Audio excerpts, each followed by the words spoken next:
की रुमॅटॉलॉजी हे काय फील्ड आहे आणि रुमॅटॉलॉजिस्टच्या अंडर कुठले कुठले आपण गोष्टी बघणं अपेक्षित असतं? काही ऑटोइम्युन डिसीज आम्ही बघतो बरेचसे. ऑटोइम्युन ह्या आजाराचा शब्दशः मराठी अर्थ म्हणजे स्वयंप्रतिरोध आजार. म्हणजे तुमचीच प्रतिकार क्षमता तुमच्या विरुद्ध काम करायला लागते आणि वेगवेगळ्या भागांना, शरीराच्या भागांना ते त्रास देते. अशा आजारांना इंग्रजीत ऑटोइम्युन डिसीज म्हणतो आणि असे अधिक 100हूनही अधिक ऑटोइम्युन डिसीजेस आहेत. ते पण सर्वसाधारणपणे रुमॅटॉलॉजिस्ट ह्या स्पेशालिटीचे डॉक्टर बघतात. सर, काही पर्टिक्युलर टेस्ट तुम्ही सांगता का, की म्हणजे ह्या टेस्टच्या माहितीच्या आधारे आपण एखाद्याला ऑटोइम्युन कंडिशन आहे का नाही हे आपण डिफाईन करू शकतो? शरीराच्या वेगवेगळ्या अवयवांमध्ये इन्फ्लेमेशन म्हणजे सूज असते. तर काही रक्त तपासण्या आहेत ज्याच्यात शरीरात सूज आहे का नाही असं समजते. तर ज्याला आम्ही स्क्रीनिंग टेस्ट म्हणतो. सहज उपलब्ध असलेल्या तपासण्या म्हणजे ESR आणि CRP. एखाद्याला फर्स्ट डिग्री रिलेटिव्ह म्हणजे आई वडील किंवा भाऊ बहीण त्यांच्यामध्ये जर ऑटोइम्युन डिसीज असेल तर पुढच्या व्यक्तीला होण्याची शक्यता बळावते.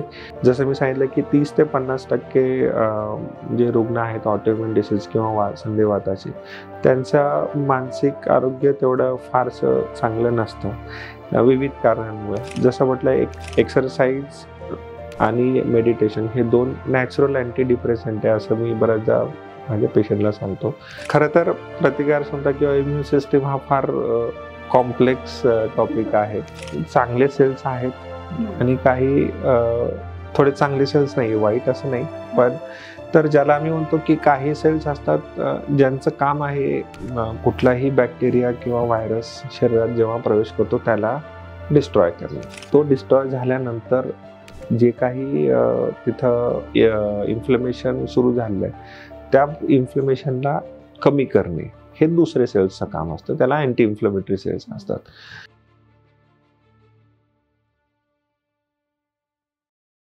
नमस्कार, मी अवंती दामले. उघड उघडच्या आजच्या पॉडकास्टमध्ये आपण डॉक्टर अभिषेक झवेर यांना भेटणार आहोत. नमस्कार सर.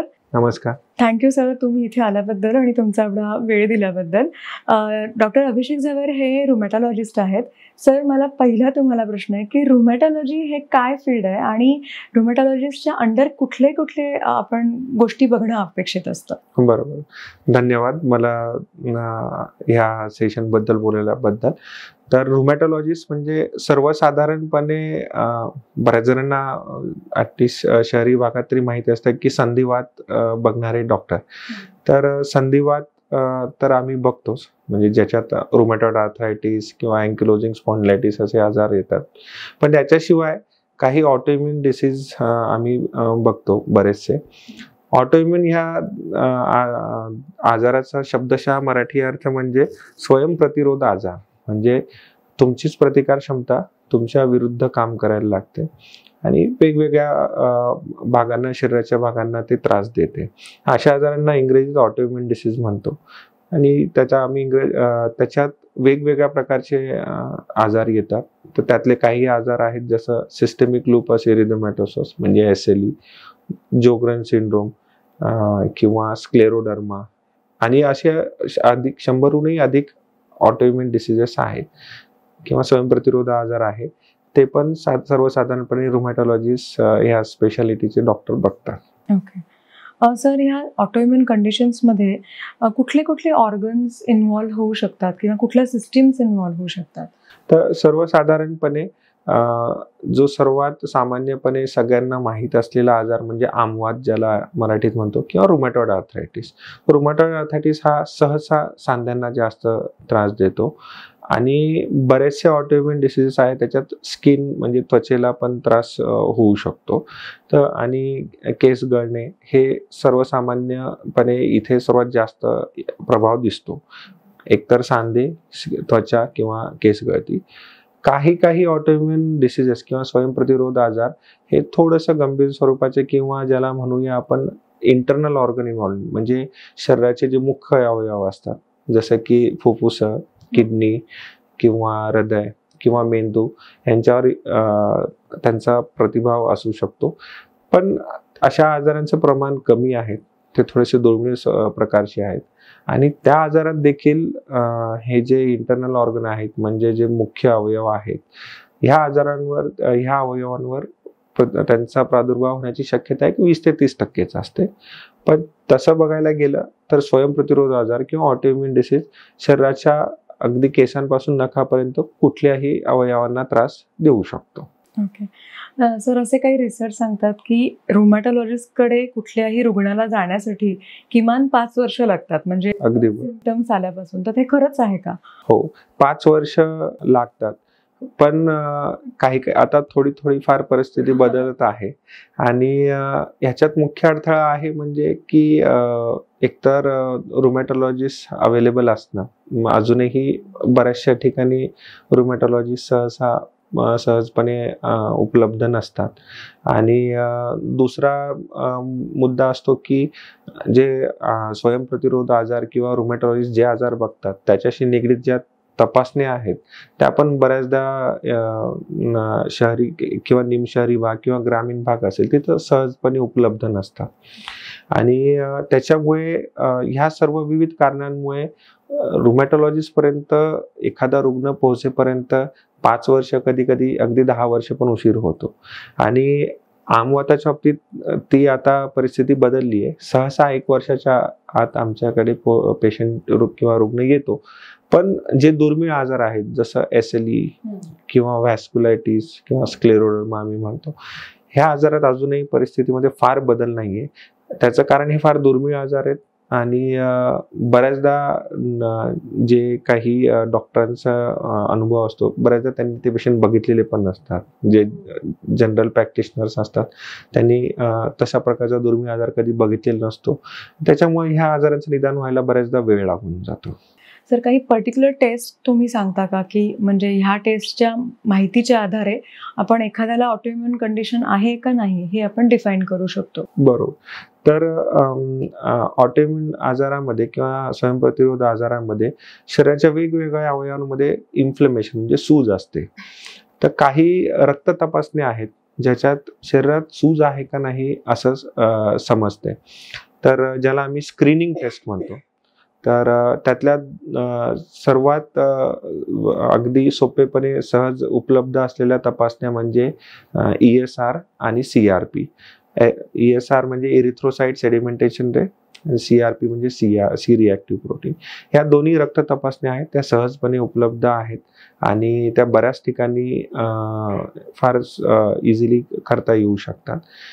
तर कुठल्याही पेशंटला किंवा कुठल्याही रुग्णांना काही लक्षणं वारंवार होत असतील, जसं सांधे वारंवार दुखत आहेत, थोडंसं पेनकिलर घेतलं की राहतं आणि परत तसाच त्रास सुरू होतो, थोडी पाठ दुखते, थोडं गोळ्या घेतल्या की बरं वाटतं आणि परत तसाच सुरू होतो, एखादा चट्टा येतो, थोडं क्रीम लावली किंवा काही स्टिरॉइडची औषधं घेतली की बरं वाटतं पण परत तसं होतं. अशा केसेसमध्ये एक ESR CRP साधी तपासणी जरी केली तरी आणि ते जर वारंवार 2-3 वेळेस तुम्ही करताय आणि ते वाढलेलं येत असेल तर कदाचित ऑटोइम्युन आजार असण्याची शक्यता असू शकते. सर, हे जेनेटिकली असोसिएट असतं का? म्हणजे रुमॅटॉइड आर्थरायटिस असेल किंवा कुठल्याही प्रकारचे ऑटोइम्युन कंडिशन्स ह्या जेनेटिकली आहेत का? तर ते कसं डिफरन्शिएट करता येईल? काही अंशतः हे खरं आहे की एखाद्याला फर्स्ट डिग्री रिलेटिव्ह म्हणजे आई वडील किंवा भाऊ बहीण किंवा कधी कधी अगदी कझिन म्हणजे फर्स्ट डिग्री कझिन ज्याला म्हणतो आपण, त्यांच्यामध्ये जर ऑटोइम्युन डिसीज असेल तर पुढच्या व्यक्तीला होण्याची शक्यता बळावते. आणि पण अगदी 100% होईलच असं नाहीये. म्हणजे त्याच्यात बऱ्याचशा घटकांचा प्रादुर्भाव असतो. जेनेटिक किंवा जनुकीय पार्ट हा एक फॅक्टर आहे, पण याच्याशिवाय लाईफस्टाईल पासून तर बरेचसे घटक आहेत ज्याने हा ट्रिगर होऊ शकतो.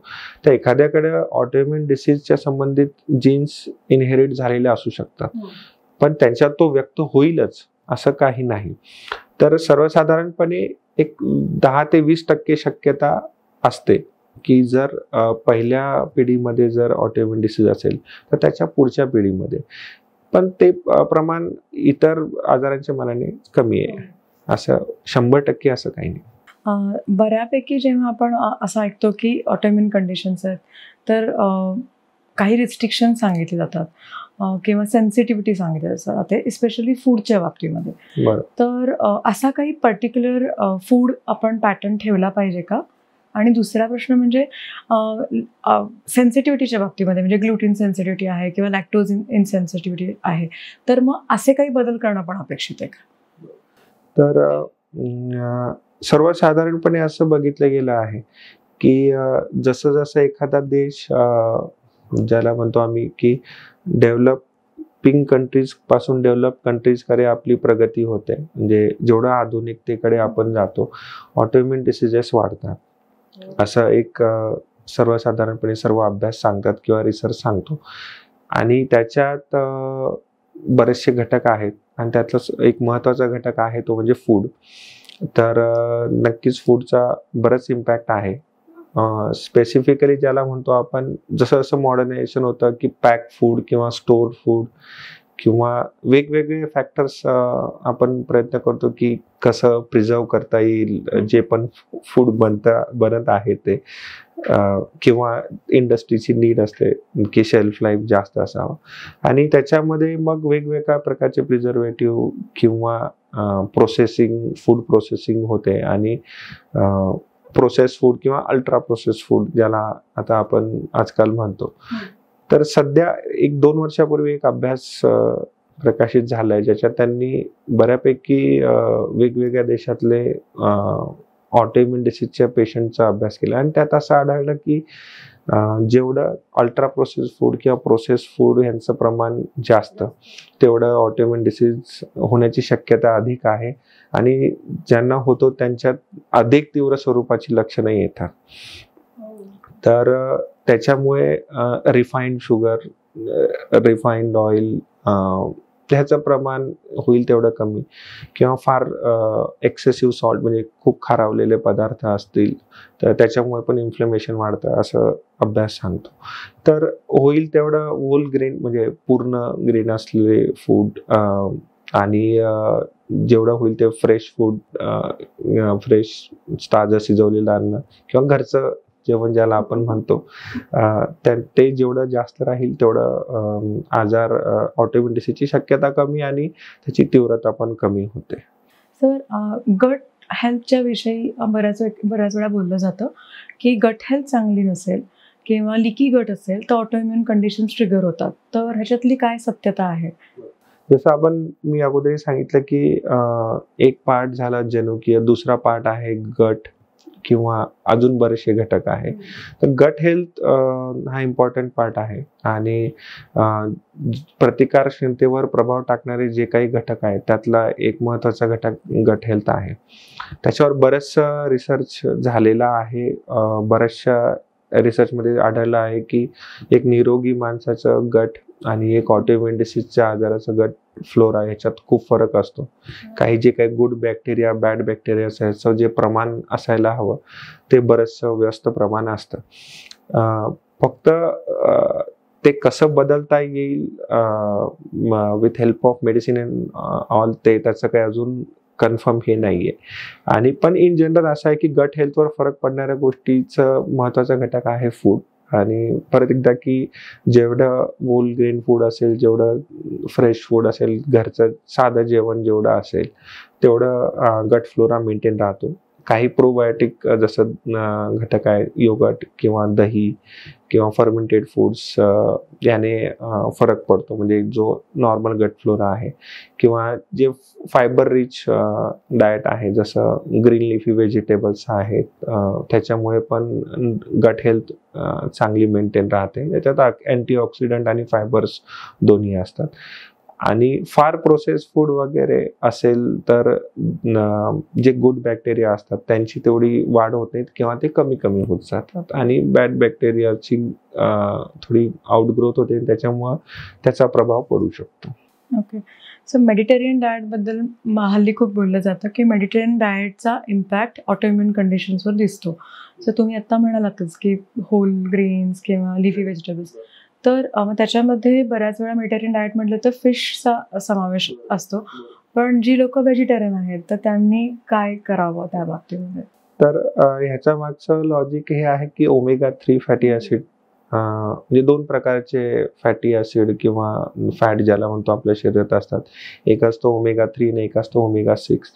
तर मेडिटेरियन डाएट किंवा बाकी कुठल्याही सो कॉल्ड जर तुम्ही बघितलं अँटी इन्फ्लेमेटरी डाएट असं म्हटलं जातं, तर त्याच्यात omega-3 फॅटी ऍसिड संबंधित जे पण पदार्थ आहे ते जास्त समाविष्ट असावा असं सुचवलं जातं. तर व्हेजिटेरियन लोकांसाठी जवस किंवा फ्लेक्सीड ऑइल हा एक ऑप्शन आहे. आणि इनफॅक्ट बऱ्याचदा काही जण म्हणतात की तो जास्त चांगला ऑप्शन आहे, कारण फिशमध्ये कंटॅमिनेशन आणि ह्याची तर त्याची रिस्क आहे. आणि त्या मानाने फ्लेक्सीडमध्ये तर ती रिस्क जवळपास 0 आहे आणि फार इझिली अवेलेबल असतं आणि वेगवेगळे प्रिपरेशन्स तुम्ही कन्झ्युम करू शकता. न्यूट्रिशन डेफिशियन्सी ज्या दिसतात, उदाहरणार्थ व्हिटॅमिन डी असेल किंवा B12 असेल, तर ह्याच्यामुळे पण डेफिशियन्सीमुळे पण ऑटोइम्युन कंडिशन्स ट्रिगर होतात. तर जसं मी सांगितलं की आधुनिकतेचा अजून एक साईड इफेक्ट हा आहे की विटॅमिन डी डेफिशियन्सी.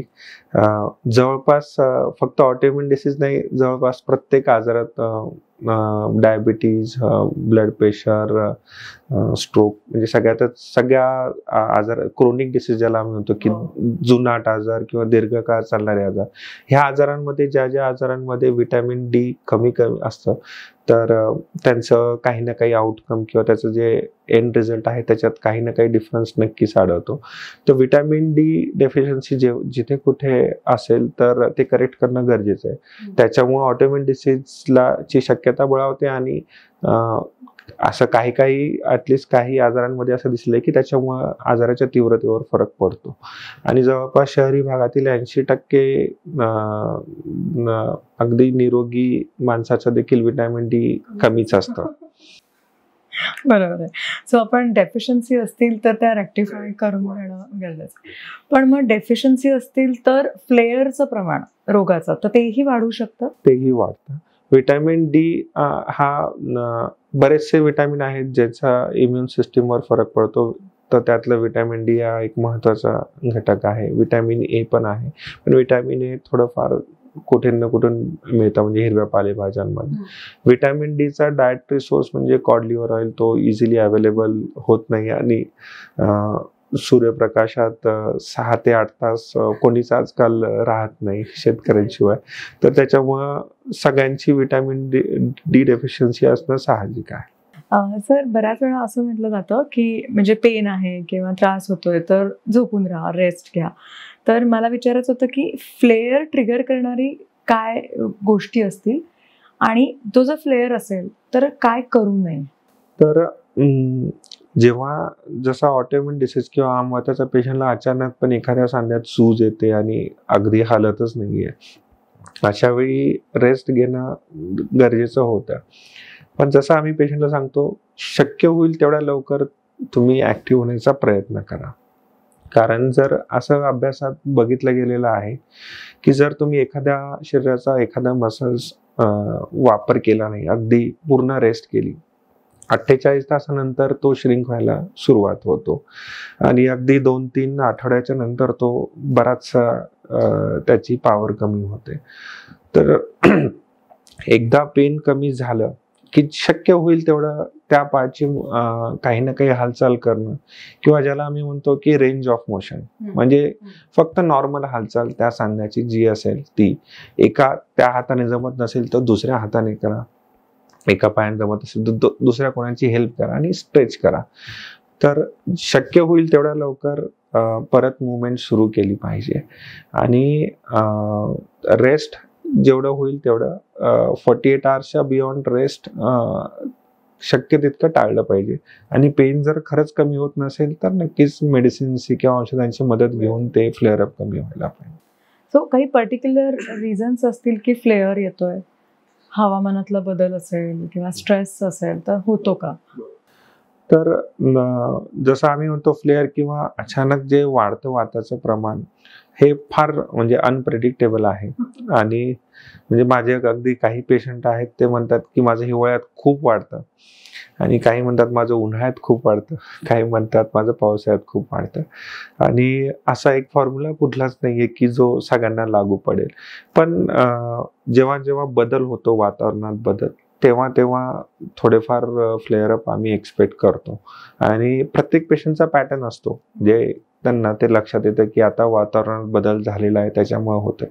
आता याच्यात फक्त टेम्परेचरमुळे फरक आहे का इन जनरल जे सगळंच बदलतं, आहार बदलतो, लाईफस्टाईल चेंज होते, काही काही विशिष्ट बदल होतात तुमच्या अवतीभवतात, त्याच्यामुळे तो फरक पडू शकतो. पण त्याच्यात एक विशिष्ट घटकामुळे की फक्त टेम्परेचर कमी जास्त झाल्यामुळे वाढतंय का हवामानातील बदलामुळे होते ते सांगता येणं कठीण आहे. पण आहे बऱ्याचशा रुग्णांना, जास्त तर रुग्णांना हिवाळ्यात जास्त त्रास होतो, उन्हाळ्यात बरं वाटतं. आणि पण अपोजिट इज ऑल्सो ट्रू, म्हणजे उलट पण होऊ शकतं. एक्सरसाइज बद्दल तुमचं मत काय आहे, की कुठल्या प्रकारचे एक्सरसाइज करायला पाहिजे आणि आठवड्यातले किती दिवस एक्सरसाइज करणं बेनिफिट देऊ शकतं? तर किमान 5 दिवस आठवड्यातून एक्सरसाइज असली पाहिजे. आणि एक्सरसाइजची इंटेन्सिटी मी असं म्हणेन की त्यावेळी आजाराची तीव्रता किती आहे ह्याच्यावर ठरवायला पाहिजे. अगदी जसं आपण म्हणतो की खूप वाढलेलं आहे वाताचं प्रमाण, खूप जास्त त्रास होतोय, त्यावेळी एक नॉर्मल लो इंटेन्सिटी एक्सरसाइज किंवा range of motion exercise, even passive stretching म्हणजे दुसऱ्या कोणीतरी तुमचं जॉईंटची मुवमेंट करणं, तेवढंच झालं दिवसातून 10-10 मिनिटं 3 वेळा केलं तरी तेवढं सफिशियंट आहे. त्याच्यानंतर जेव्हा थोडा त्रास कमी होतो, जेव्हा तुम्ही स्वतःहून इंडिपेंडेंटली काही हालचाल करू शकता, तेव्हा लो इंटेन्सिटी एक्सरसाइज जसं वॉकिंग किंवा जर पोहायला येत असेल तर पोहणे, थोडे अजून पेन कमी झाल्यावर सायकलिंग किंवा थोडंसं लाईट जॉगिंग किंवा धावण्याचं थोडंसं करू शकतो. आणि जेव्हा इन्फ्लेमेशन किंवा सूज पूर्णपणे कमी झाली असेल अशा वेळी मसल स्ट्रेंथनिंग करायला काहीच हरकत नाही. पण असं स्ट्रेंथ ट्रेनिंग किंवा हिट वर्कआउट सारखे जे वर्कआउट्स असतात त्याच्याबद्दल मनामध्ये भीती असते. पण म्हणजे जर मसल मास कमी झालं तर त्याचाही इम्पॅक्ट मग ऑटोइम्युन कंडिशन्सवर होतो का? नक्कीच. कारण आपण म्हणतो जरी सूज सांध्यांमध्ये असेल तरी आणि बऱ्याचदा आम्ही असं बघतो की सगळे ब्लड टेस्ट नॉर्मल येत आहेत, सूज कमी झालेली आहे, आमच्या डॉक्टरांच्या मते पेशंट बरा असतो आणि पेशंटला बरं वाटतच नाही. कारण तो म्हणतो की मी अगोदर 5 किलोमीटर चालायचो, आता मला 2 किलोमीटर चाललं तरी दमल्यासारखं होत आहे. म्हणजे तुमच्या मते टेस्ट चांगलेत पण मला तर काही बरं वाटत नाही. त्याचं मुख्य कारण असतं ते म्हणजे शरीराची जी क्षमता आहे ती कमी झालेली असते. आणि मसल्स बऱ्याचदा 5-5, 6-6 महिने पेन आणि इन्फ्लेमेशन मध्ये गेलेले असतात, मसल्स एकदम कमी झालेले असते, त्याच्यामुळं शरीराची कॅपॅसिटी कमी झालेली असते. त्याच्यामुळे टेक्निकली आमच्या मते आजार बरा झालेला आहे पण पेशंट बरा नाहीये कारण मसल्स वीक आहेत. तर ट्रीटमेंटचा उद्देश हा नाहीये की फक्त दुखणं आणि पेन कमी होणार. जे काम तुम्ही अगोदर करू शकत होता, ज्या क्षमतेनं कमी करू शकत होता, त्या क्षमतेनं तुम्ही परत तिथपर्यंत पोहोचला पाहिजे. आणि त्याच्यासाठी मसल ट्रेनिंग किंवा व्यायाम हा खूप गरजेचा आहे. सो गेटिंग बॅक टू सोसायटीवर जिथून तुम्ही सुरुवात केली तिथे परत येणं, तुम्ही जे तुमचं काही अपेक्षित काम आहे, जे तुमचं प्रोफेशन आहे ते तुम्ही व्यवस्थित करता, ह्याच्यासाठी व्यायाम खूप गरजेचा आहे. तर कारण त्याच्याशिवाय तुमची क्षमता वाढणार नाही आणि तुम्ही तेच काम तेवढ्याच उत्साहानं करू शकणार नाही.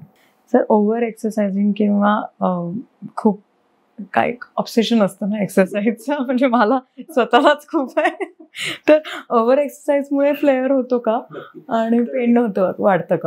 काही केसेसमध्ये होतं की एका मर्यादेच्या पलीकडे कुठलीही गोष्ट म्हणजे ती किती जरी चांगली असेल तरी त्याचं साईड इफेक्ट होतात. कारण बऱ्याचदा ओव्हर एक्सरसाइजमुळे ज्याला आम्ही म्हणतो मायक्रो ट्रॉमा किंवा थोडंफार लिगामेंट इंजुरी मायनर होतात, त्या काही किरकोळ स्वरूपाच्या असतील तर त्या रिकवर होतात, पण बऱ्याचदा त्याच्यामुळे ट्रिगर होऊ शकतो.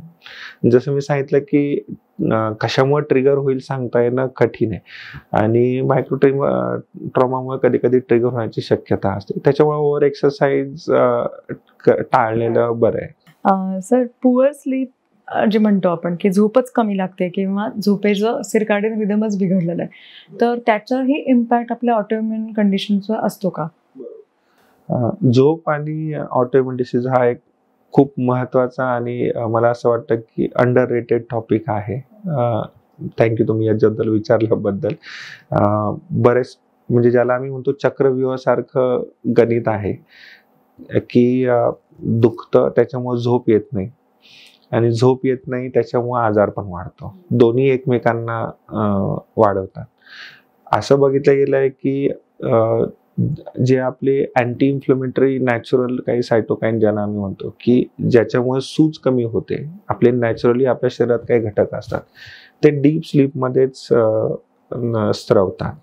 म्हणजे जी पहाटेची झोप असते 4 ते 6च्या मध्ये, त्यावेळी कॉर्टिसॉल किंवा काही इंटरल्युकिन आहेत जे काही सायटोकाईन्स असतात ज्याने ऑटोइम्युन डिसीज आजाराला मदत होते, ते स्त्रवतात. जर झोप पुरेशी गाढ लागतच असेल किंवा झोप व्यवस्थित लागत नसेल तर ते स्त्रवत नाहीत, त्याच्यामुळे आजाराची तीव्रता वाढते. झोप का लागत नाही? कारण दुखणं कमी होत नाहीये. तर जसं मी सांगितलं एका चक्रव्यूहात अडकल्यासारखं असतं. बऱ्याचदा काही वेळेस अगदी तीव्र स्वरूपाचं असेल ऑटोइम्युन डिसीज तर आम्हाला स्टिरॉइड्स द्यावे लागतात आणि स्टिरॉइड जरी कमी कालावधीसाठी दिले तरी स्टिरॉइड हा हॉर्मोन वेकअप हॉर्मोन आहे जे तो अलर्ट ठेवतो आपल्याला.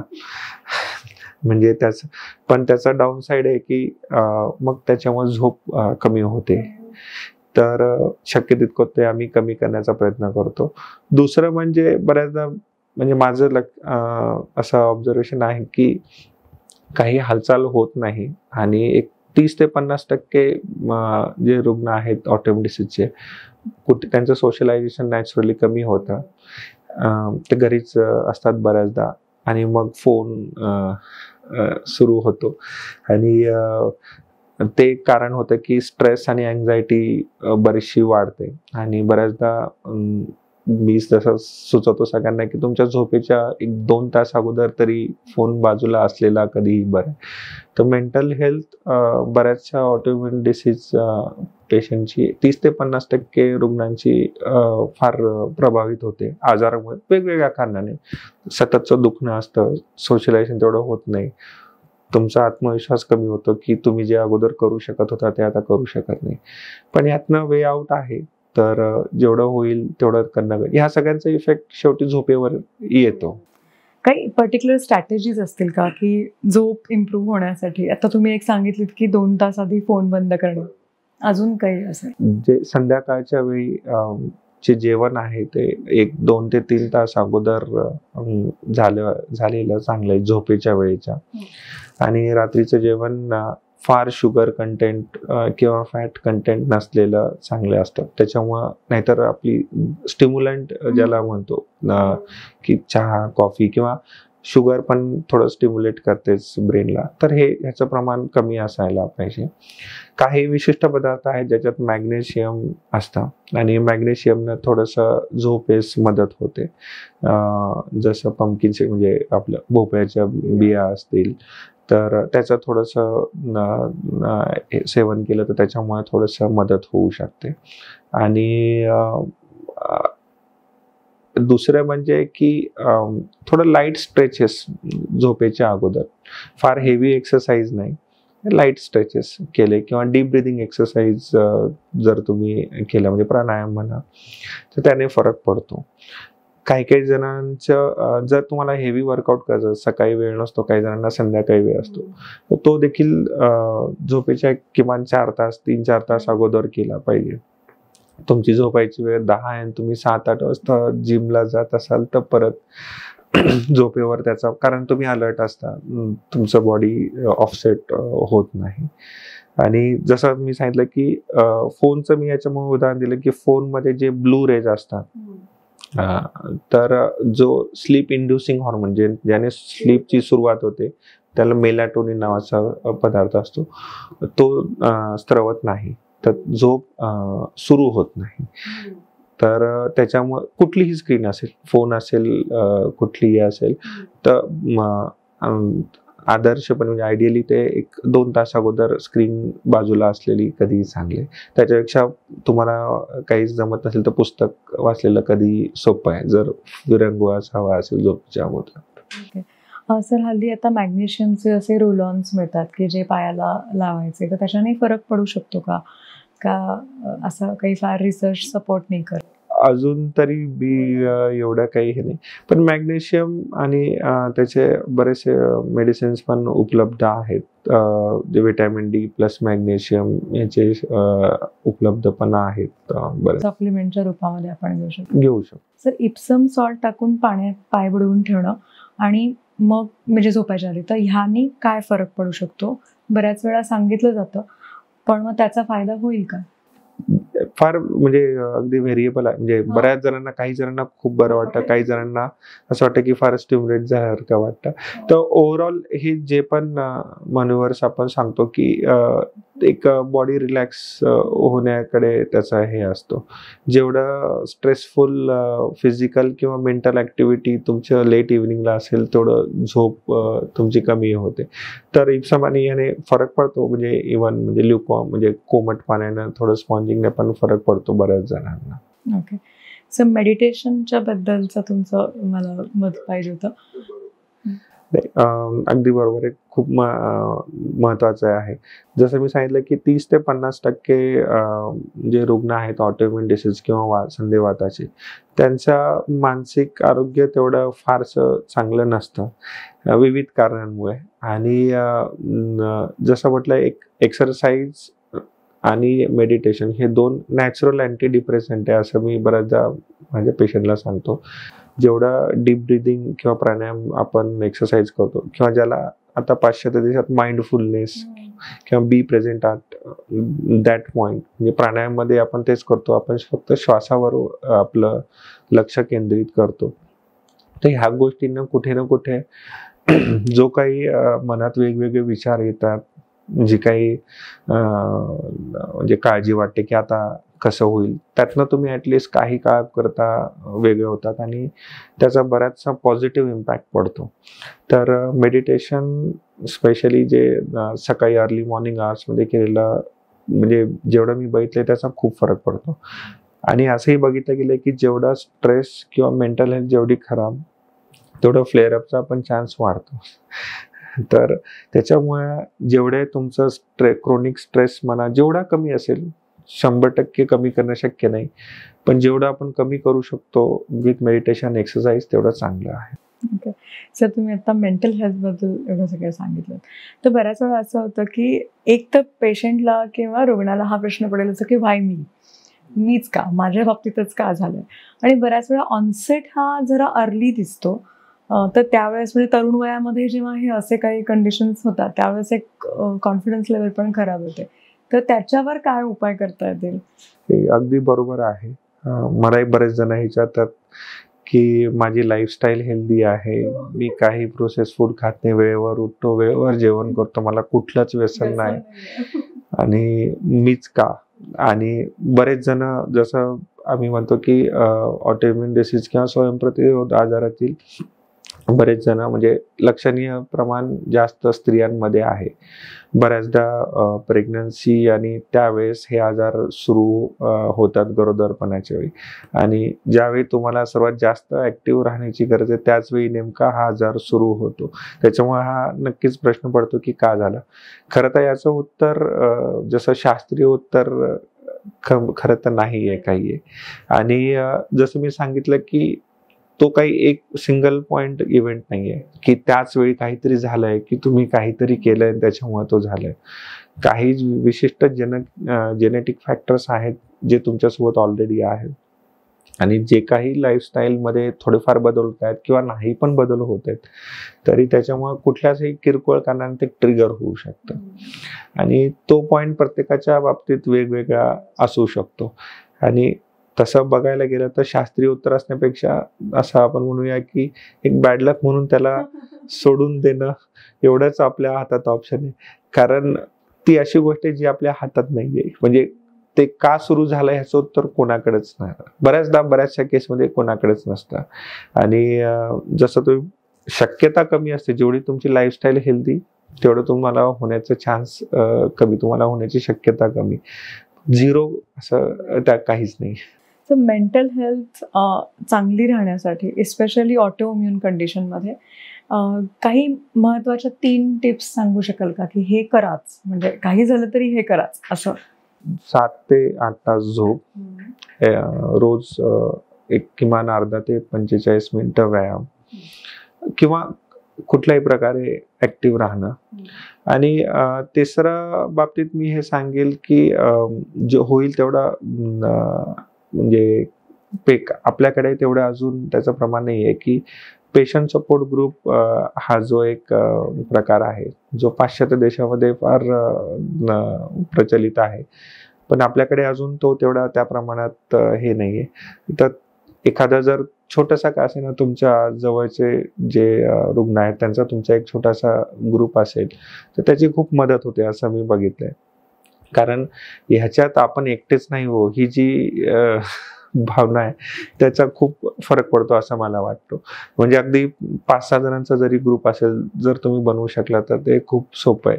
कारण पेन अशी गोष्ट आहे ती दाखवता येत नाही.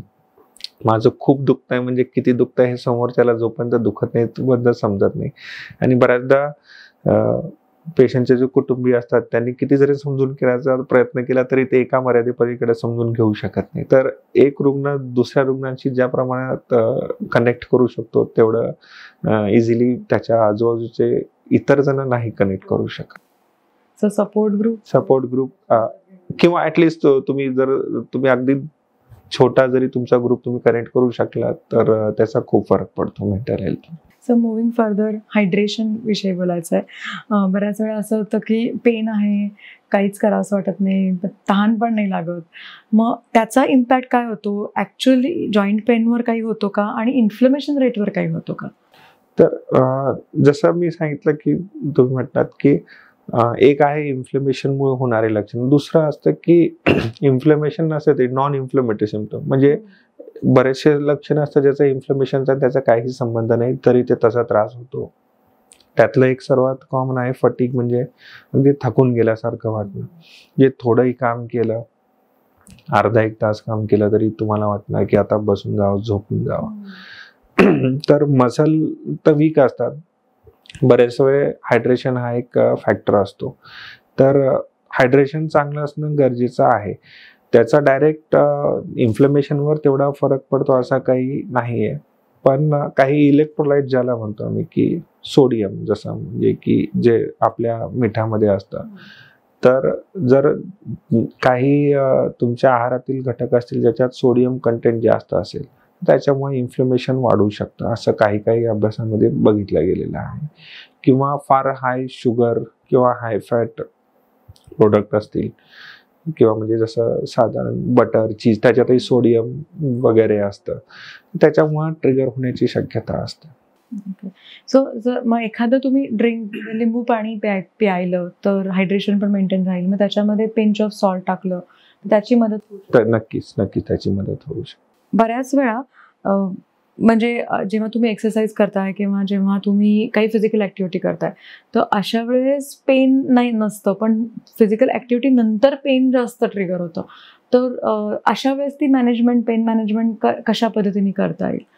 तर अशा वेळी बऱ्याचदा जसं आम्ही म्हणतो की हीट थेरपी किंवा ऑल्टरनेट हीट कोल्ड थेरपी म्हणा, याचा फरक पडतो. दुसरं म्हणजे बऱ्याचदा थोडी चूक अशी होते की वर्कआउट नंतर प्री किंवा पोस्ट वर्कआउट जे थोडं स्ट्रेचेस व्हायला पाहिजे ते केले जात नाही किंवा राहून जातं काही ना काही कारणामुळे, आणि त्याच्यामुळे थोडा फरक पडतो. तर ते थोडंसं केलं पाहिजे.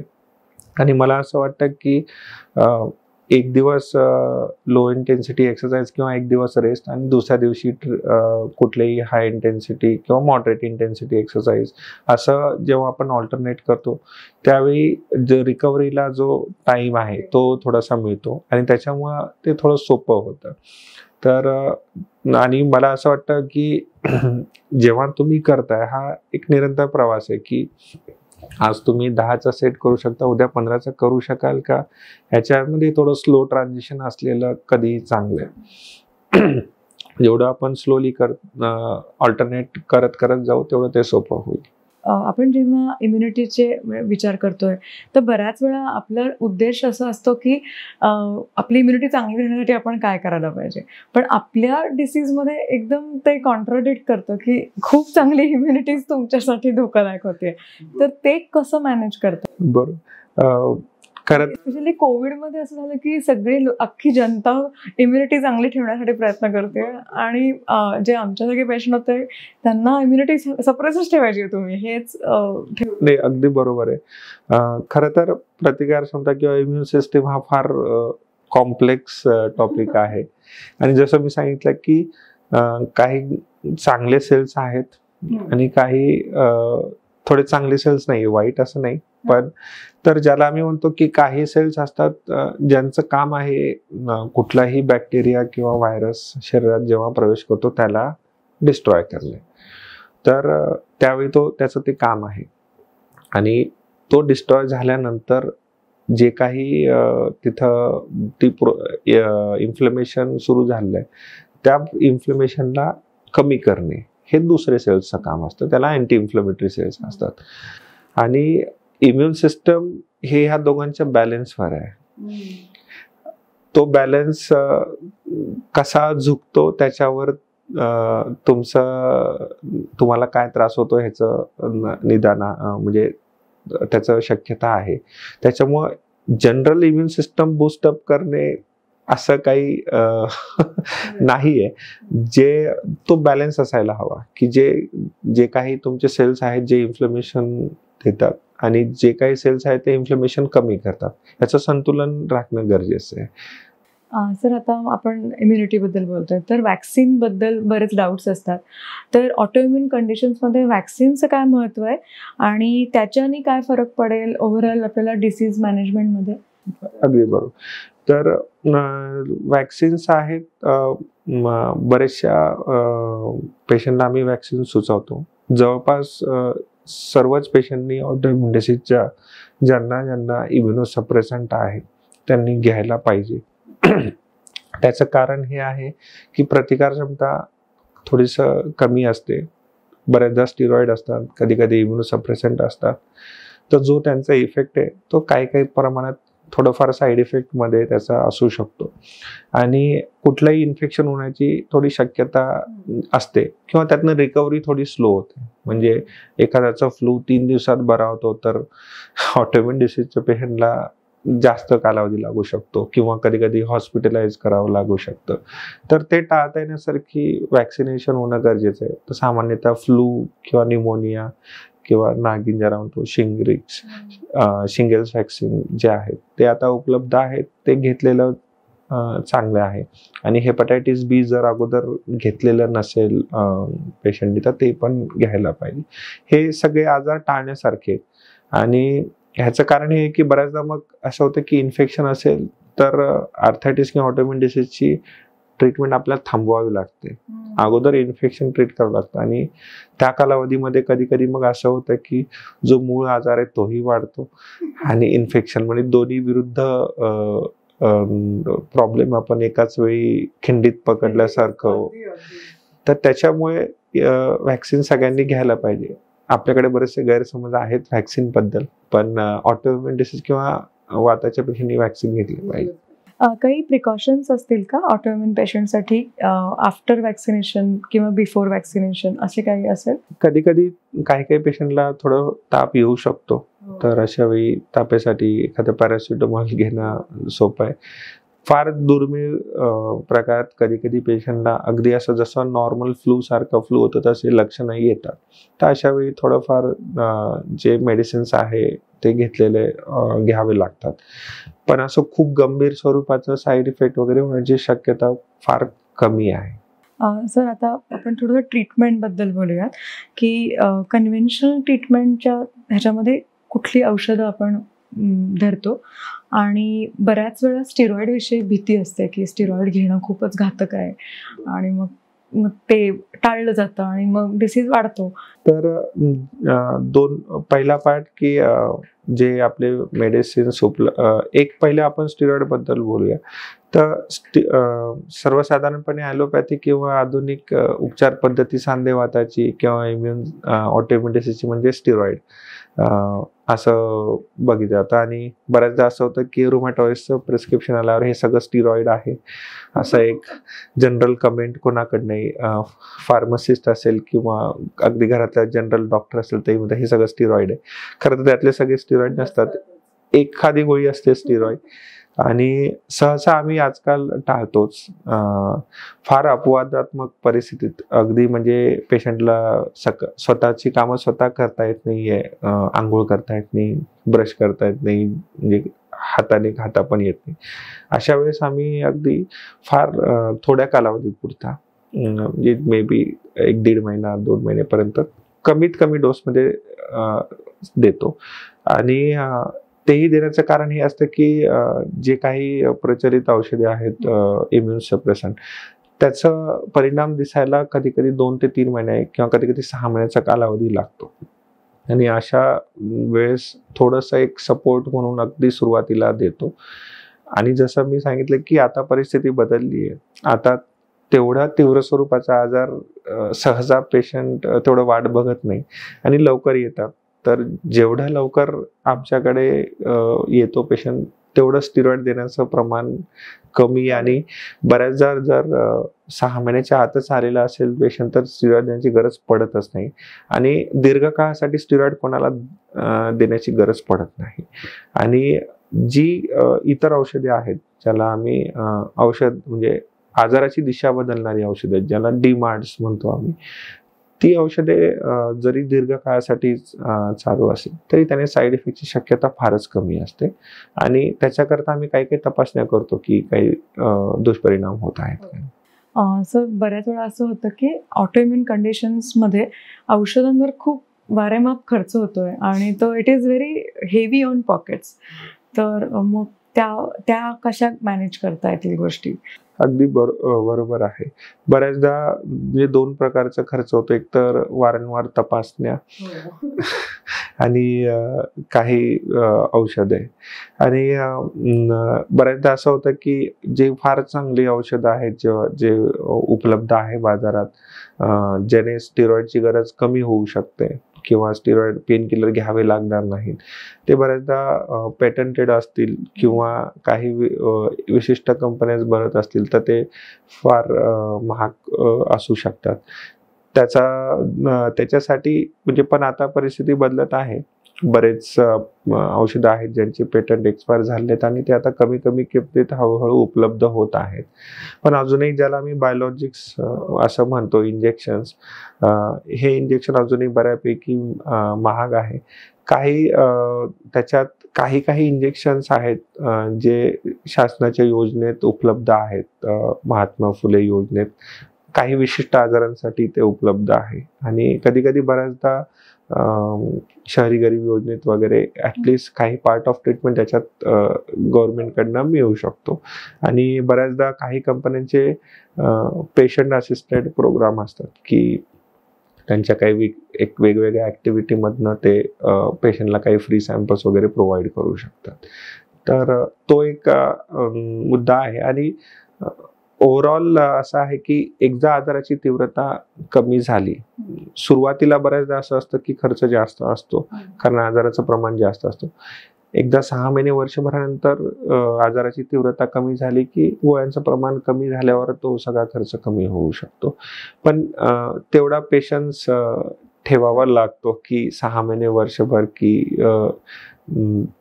त्या स्टेजला आम्ही रिमिशन म्हणतो तिथपर्यंत पोहोचण्यासाठी तेवढा वेळ जातो. तर ते थोडे पेशन्स असावं लागतं. सर, आता सप्लिमेंट्सच्या बद्दल थोडीशी माहिती देऊ शकाल की जी सप्लिमेंट्स खूपच गरजेची आहेत ऑटोइम्युन कंडिशन्सना मेंटेन ठेवण्यासाठी किंवा डिसीजला लांब ठेवण्यासाठी, तर अशी काही स्पेसिफिक सप्लिमेंट्स तुम्ही सांगू शकता का? जसं आपण अगोदर बोललो की जर आजारात संतुलित जर आहार असेल की थोडंफार ओमेगा 3 कंटेनिंग फूड आहेत, म्हणजे जवस म्हणा किंवा जे पण फायबर रिच डाएट, थोडं फर्मेंटेड प्रोडक्ट्स किंवा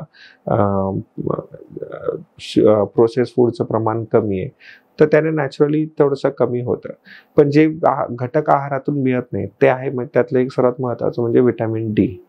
तर विटॅमिन डी थोडं टाइमली घेतलं पाहिजे, जसं डॉक्टरांच्या सल्ल्यानुसार जेवढं तुमचं प्रमाण आहे विटॅमिन डीचं.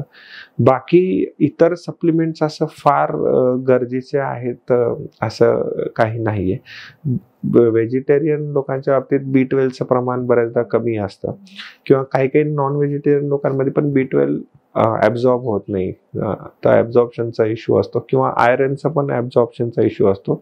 त्या केसमध्ये त्या रुग्णांच्या गरजेनुसार ते सप्लिमेंट वेळोवेळी आपल्याला कधी कधी द्यावं लागतं.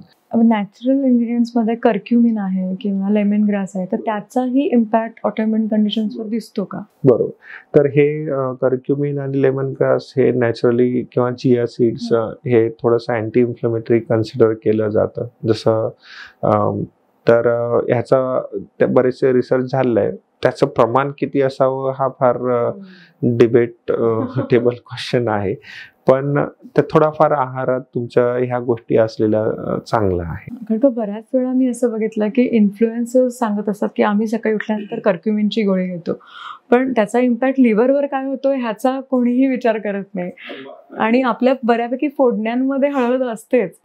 मी बऱ्याचदा ते सांगतो की सप्लिमेंट कुठली गोळी घेण्यापेक्षा आहे जे नॅचरल फॉर्ममध्ये आपण घेतलेलं जास्त योग्य आहे. त्याचंच काहीतरी एक्स्ट्रॅक्ट करून मग त्याचं, म्हणजे ओमेगा 3ची कॅप्सूल घेण्यापेक्षा जवस फार सोपं आहे, उपलब्ध आहे, किंवा विटॅमिन डी सोडून बाकी कुठल्याच ह्याच्यासाठी काही गरज नाही आहे. अगदी तुम्हाला पचनक्रियेतच गडबड आहे की तुमचं घेतलेलं ॲब्झॉर्ब होत नाही, त्यावेळी डॉक्टरांच्या सल्ल्यानुसार इंजेक्शन्स वगैरे घेतलेलं ठीक आहे. अदरवाईज मला वाटत नाही असं काही गरजेचं आहे. बरेच म्हणजे फूड ट्रेंड्स आहेत ऑटोइम्यून डिसीजसाठी, आणि दर 3-4 वर्षांनी काहीतरी येतं, starch free diet, green diet वगैरे. पण फार क्वेश्चनेबल आहे ह्या सगळे, कारण बऱ्याचशा वेळा ते दीर्घकाळ टिकण्यासारखे नसतात आणि ते फॉलो करता येण्यासारखं नसतं. आणि त्या याच्यात बऱ्याचदा असं होतं की जे मूळ न्यूट्रिशन जे पाहिजे, प्रोटीन पाहिजे किंवा हे पाहिजे, ते अगदीच कॉम्प्रोमाइज होतं. स्पेशली व्हेजिटेरियन शाकाहारी लोकांच्या बाबतीत ते फार गरजेचं आहे. तर त्याच्यामुळं असं कुठलंही फॅड फूड असं काही नाही आहे, पण जसं मला वाटतं आपला जो पारंपरिक संतुलित घरचं खाणं आहे त्याच्यात असं काही वाईट नाही आहे की नसावं. Thank you so much. अमेझिंग आपला आजचा विषय डिस्कशनमध्ये आला. मला असं नक्की खात्री वाटते की आपल्या प्रेक्षकांना ऑटोइम्यून डिसीजबद्दल खूप माहिती मिळेल, आणि ॲक्च्युली आपण काय पद्धतीने आपली डिसीज मॅनेजमेंट करायला पाहिजे ह्याच्याविषयी थोडीशी दिशा मिळायला मदत होईल. मी तुमचे परत एकदा खूप मनापासून आभार मानते. तुम्ही एवढा वेळ दिलात आणि बहुमूल्य सल्ला दिलेला आहे त्याबद्दल. Thank you so much. धन्यवाद.